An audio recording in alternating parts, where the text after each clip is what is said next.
E buongiorno ragazzi, bentornati o benvenuti sul mio canale. Io sono Ivan e in questo canale si parla di IMTB e-bike e oggi parliamo della top 3 di particolari che avete subito installato sulla vostra IMTB. Sì, oggi solo IMTB perché parlare di e-bike in generale sono troppe le differenze che ci possono essere, quindi oggi IMTB top 3.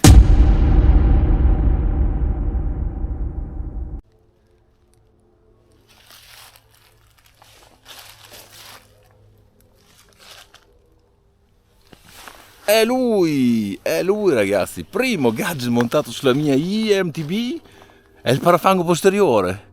No, non scappate via, state lì? Stavo scherzando. Sì, che se no mi state tirando solo dei nomi, lo so. Sì, è antiestetico, lo so, ma non è comunque lui il primo, state tranquilli. Allora, il primo particolare di oggi che ho montato appena acquistato la mia IMTB sono i pedali.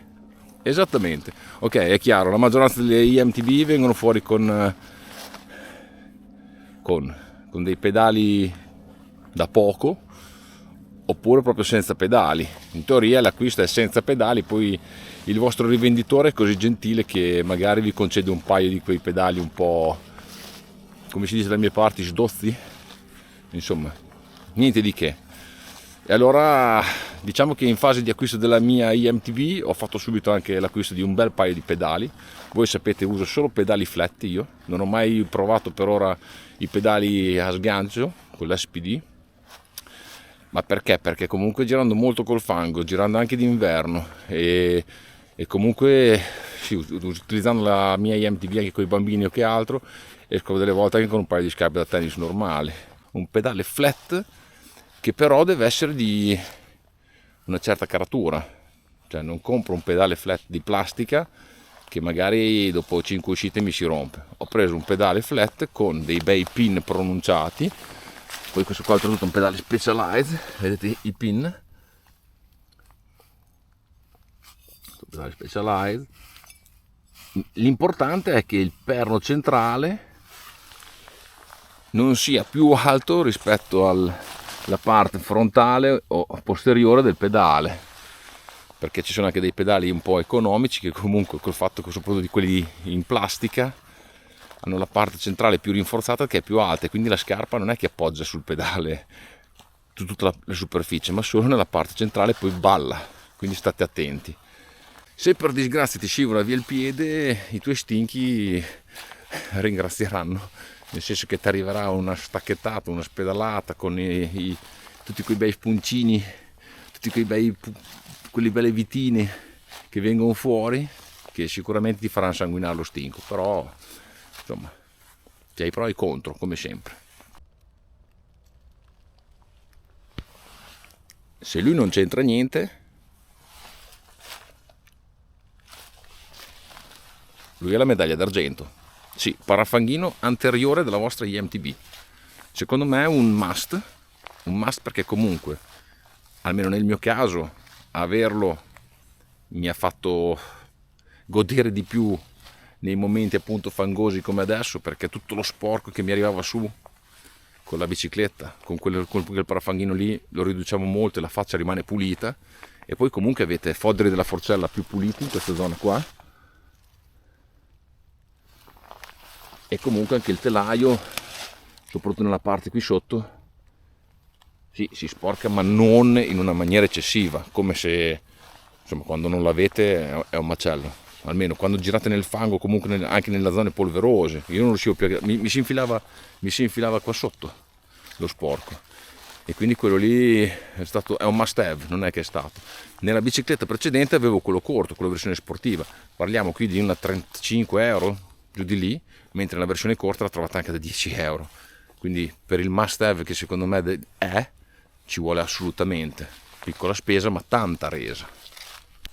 E per finire, nel gradino più basso del podio, diciamo che è stata una scelta che è venuta col tempo nella bicicletta numero 1. In questa bicicletta qui ho deciso di farla subito, perché comunque avevo l'esperienza della bicicletta, l'Artel, 2 perché mi sono reso conto che alla fine insomma si sborsano tanti soldi, perché dobbiamo andare magari a distruggere la bicicletta nella caduta? E allora cosa ho fatto? Ho montato le pellicole di protezione del telaio, non so se si vedono, comunque qua sopra ci sono delle pellicole, spero che si veda qualcosa, chiaro, non si può coprire tutta la bicicletta, purtroppo qualche graffio gliel'ho fatta in qualche toccata di sasso, qualche caduta, può capitare. Oltretutto è comodo anche durante il lavaggio. Durante il lavaggio avere la pellicola, insomma tutto lo sporco attaccato a questa pellicola adesiva, voi potete comunque lavarlo e spazzolarlo, che comunque siete sicuri che la vostra vernice non si va a rovinare. E un domani, nel momento che dovete rivendere la bici, potete anche decidere di levarla e avete una bicicletta che è praticamente nuova. Quindi secondo me il terzo aspetto che bisogna fare prima addirittura di iniziare a uscire con la vostra bicicletta è comunque pellicolarla. Poi secondo me inizialmente c'erano i rotoloni e te le facevi te le strisce. Adesso sta sempre venendo sempre di più questa, non dico moda perché secondo me è utile, però si sta capendo che insomma costano tanti soldi, conviene appunto ricoprire la vostra bicicletta, e allora ci sono anche molti rivenditori che te la propongono subito e ti propongono la pellicola dedicata alla vostra bicicletta, quindi è già pretagliata, è solo da applicare in un certo modo, non è una cosa così semplice, così banale. Quindi se per caso avete paura di andare a fare dei, come si dice, dei piccoli errori, vi consiglio di farlo applicare a un rivenditore oppure a un meccanico che sia veramente bravo. Beh ragazzi, questa è la mia top 3 che potrebbe essere implementata con un paio di altri oggetti, ma mi fermo qui. Voi fatemi sapere la vostra top 3 degli elementi che avete subito installato sulla vostra IMTB, scrivetemi tutto qua sotto, fate pure domande, non c'è nessun problema, iscrivetevi al canale, mettete un bel like e noi ci vediamo al prossimo video. Ciao ragazzi!